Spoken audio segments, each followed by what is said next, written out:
Sometimes the worst kind of heartbreak doesn't happen when someone leaves. It happens when they stay, but slowly stop choosing you. No fights, no betrayal, no obvious reason to walk away. Just a growing distance that you can feel but can't explain. This is the story of how I almost lost someone I loved deeply, not because I didn't care, but because I thought love would understand my silence. Let me tell you who I am, not by name, but by truth. I'm someone who believed love was strongest when it was quiet, someone who thought providing was the same as caring, someone who thought presence didn't need proof. I was wrong. And if you're listening to this right now, maybe you've been wrong too, without realizing it yet. In the beginning, everything felt effortless. We talked about everything: late nights, early mornings, dreams that sounded ridiculous but felt real because we shared them. There was warmth in small things, shared meals, inside jokes, comfortable silence that felt safe instead of empty. Back then, I thought, this is it. This is what forever feels like. I didn't know forever needs maintenance. Life changed gradually. Responsibilities grew. Expectations piled up. The pressure to succeed became louder than the need to connect. I told myself I was doing all this for us, working harder, staying focused, building stability. And while I was busy trying to secure the future, something precious was slipping away in the present. They started asking fewer questions, laughing a little less, waiting a little longer. I noticed, but I didn't act, because it didn't feel urgent. There's a dangerous comfort in assuming someone understands you, in believing that love will fill the gaps you leave empty. I assumed silence meant patience. I assumed distance meant maturity. I assumed love would wait. But love doesn't wait forever. There were moments, small, fragile moments, when something tried to surface. A pause before they spoke, a sigh that lingered too long, a look that searched my face for something I didn't give. Once they said quietly, "I feel like I'm always waiting." I smiled and said, "Things will calm down soon." They nodded. That nod wasn't agreement. It was disappointment learning how to stay quiet. If this story feels familiar, if it reminds you of someone you love or someone you used to be, please take a moment to like this video and subscribe to the channel. These stories exist to remind us of what we often ignore until it's almost gone, and this story is just getting started. One night stands out clearly. We were in the same room, sitting close but worlds apart. I was focused elsewhere, distracted, busy, unavailable in ways I didn't notice anymore. They spoke softly, almost hesitantly. "Do you think we still see each other?" I laughed it off, thinking it was a strange question. "Of course we do." They didn't respond, and I didn't ask why. Soon after, something changed. They stopped trying, and that scared me more than any argument could have. No reminders, no complaints, no emotional reactions, just calm. And calm, when it arrives too early, is dangerous. The day they asked for space didn't feel dramatic. No raised voices, no accusations, just a quiet sentence. "I need time to understand myself again." I nodded, because nodding was easier than asking questions I wasn't ready to answer. I watched them pack a small bag, watched them pause at the door, watched them leave, and I told myself this wasn't the end. I was wrong about that, too. The silence that followed wasn't peaceful. It was loud. Empty mornings, unshared evenings, thoughts with nowhere to go. Messages became polite. Calls became rare. That's when regret arrived, not as panic, but as clarity. I started seeing moments I had ignored, effort I hadn't matched, love I had assumed. And once you see those things, you can't unsee them. I realized something painful. I hadn't been cruel, I hadn't been unfaithful, but I had been absent, and absence hurts just as much. One evening, alone in the quiet, something arrived that I wasn't expecting. A message. Simple, honest, heavy. It spoke about feeling unseen, about shrinking slowly, about loving deeply but feeling lonely inside that love. At the end, one line stayed with me. I didn't leave because I stopped loving you. I left because I didn't know how to stay without losing myself. I sat there for a long time, reading it again and again, and for the first time I didn't feel defensive. I felt responsible. The message ended with an invitation, not a promise, not forgiveness, just an opportunity.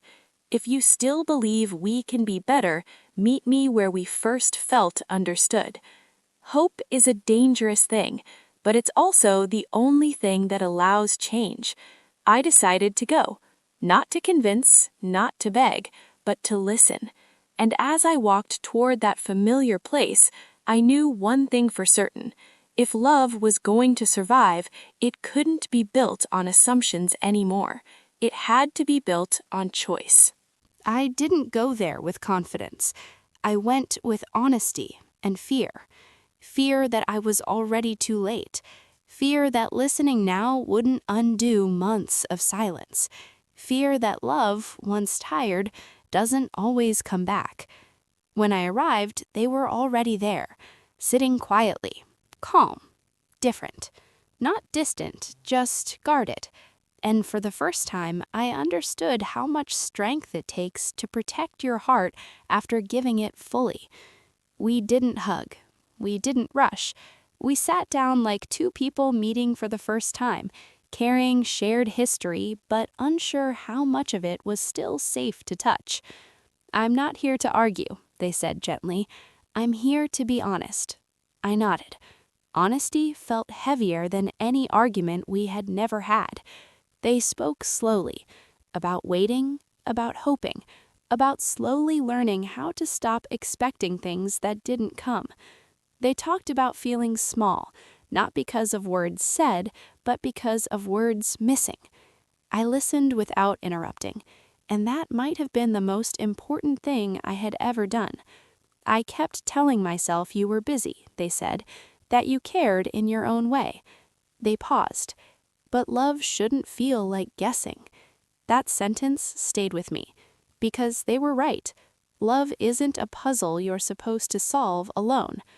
I tried to explain myself, not to defend, but to be understood. I spoke about pressure, about fear of failure, about mistaking responsibility for love.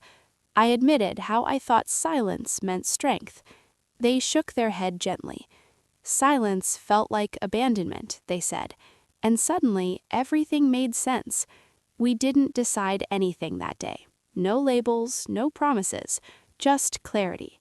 And clarity is exhausting. As we stood to leave, there was a moment, instinctive, familiar, when I almost reached out. I stopped. Respect felt more important than comfort. The days after that meeting were quiet again, but this time the quiet felt intentional. I began noticing my patterns, how quickly I escaped into distraction, how often I avoided emotional discomfort, how easily I replaced presence with proximity. I started changing small things, not to impress anyone, but because I finally understood why they mattered. Time apart doesn't always mean distance. Sometimes it creates perspective. I realized I had confused love with stability. I thought if everything was fine, then everything was okay. But love needs more than fine. It needs attention. We spoke occasionally, not daily, not casually, thoughtfully. Messages carried weight now. There was space between them, but also meaning. Sometimes we laughed. Sometimes conversations ended early, not because we didn't care, but because we were learning boundaries. That felt new and healthy. One afternoon, they asked something unexpected. "Would you like to just walk together?" Not to talk, not to fix anything, just to walk. I agreed. Walking side by side felt strange, comfortable but careful, like revisiting a familiar place with new rules. We spoke about growth, about learning to listen to ourselves, about understanding that love shouldn't cost you your sense of self. I admitted how I was learning to slow down, to notice, to show up even when it felt inconvenient. Neither of us rushed the conversation. For once, there was no urgency. At one point, they stopped walking. I was scared, they said quietly, scared that if I stayed, I'd disappear completely. I didn't try to argue. I didn't realize you were disappearing, I said, and that's on me. There was no anger in their eyes, just relief. Healing doesn't look dramatic. It looks like honesty repeated over time. Some days felt hopeful. Other days felt distant again. There were moments when old patterns tried to return, when silence felt tempting, when avoidance felt familiar. But now we talked about it, and that made all the difference. One night, much later, a question finally surfaced. Do you think love can grow again after it's been neglected? I didn't rush to answer. I think love doesn't disappear, but it does change when it isn't cared for. They nodded. And can it change back? I think it can grow stronger if both people choose differently this time. There was no immediate response, just a quiet understanding settling between us. We weren't deciding to go back. We were deciding to move forward with intention. As we parted that evening, something small but meaningful happened. They reached for my hand. Not tightly, not desperately, just enough. And in that simple gesture, I felt something I hadn't felt in a long time. Hope. Not loud, not reckless, real. I realized then that love isn't proven by grand apologies or dramatic gestures. It's proven by consistency, by listening when it's uncomfortable, by choosing presence over habit, by staying instead of withdrawing. I was finally learning that. Maybe late, but not too late. This still isn't the end, because deciding to try again is only the beginning. The real test is whether love can be rebuilt, not as it was, but as it should have been. Trying again felt different this time. Not exciting, not dramatic, careful. Because once you've almost lost something that mattered, you stop treating love like something guaranteed. You stop assuming it will survive neglect. You start understanding that love doesn't break all at once. It weakens quietly. We didn't rush into anything. We chose slowness. Time together wasn't about fixing the past. It was about showing up in the present. Small moments became important again. Shared meals without distractions, long pauses that didn't feel awkward, conversations that didn't rush toward solutions. Sometimes we talked about deep things. Sometimes we talked about nothing at all. Both felt necessary. There were days when it felt natural. Comfort returned in quiet ways. Familiar laughter, shared glances, a sense of ease that didn't demand effort. And then there were days when it felt fragile. Old fears resurfaced. Old habits whispered quietly. Moments of distance returned without warning. But this time we noticed, and instead of pulling away, we spoke. That alone changed everything. One evening, sitting across from each other, they said something that stayed with me. I don't want to feel like I have to disappear to be loved. That sentence didn't feel like blame. It felt like a boundary, and for the first time I understood something deeply. Love shouldn't ask someone to shrink. I don't want to be absent anymore, I said, even when it's uncomfortable, and I meant it. Trust didn't return overnight. It rebuilt slowly, through consistency, not promises, through listening without interrupting, through showing up without being reminded, through staying emotionally present even when it was easier not to. Love became intentional, and intention made it safer. There was a night when silence returned, but this time it didn't feel threatening. It felt peaceful. We were sitting together, doing nothing special. No phones, no noise, just presence. They leaned closer, not searching, not testing, trusting. And I realized something important in that moment. Love hadn't come back as intensity, it had come back as stability. We talked about the future, not in big dramatic plans, but in realistic hopes, about what we wanted to protect, about how we would speak up sooner, about how silence would no longer be our hiding place. We didn't promise perfection, we promised effort, and that felt stronger than anything we had promised before. Time passed, quietly, naturally, and one day, without realizing when it happened, we noticed something. We weren't trying anymore. We weren't measuring words. We weren't guarding every feeling. We were just living together. There was a moment that confirmed everything. A simple moment. We were walking side by side again, not talking, not rushing. They reached for my hand, this time without hesitation, and I knew, not in an emotional rush, but in a grounded certainty, this wasn't fragile love. This was resilient love. Looking back now, I understand what I couldn't see before. Love doesn't leave because it isn't strong. It leaves because it isn't cared for. And love doesn't return because it's desperate. It returns when it feels safe enough to stay. If you're listening to this and thinking about someone you're slowly drifting from, don't wait for distance to teach you what presence could have saved. Speak sooner, listen deeper, choose intentionally. Because sometimes the happiest endings don't come from starting over with someone new.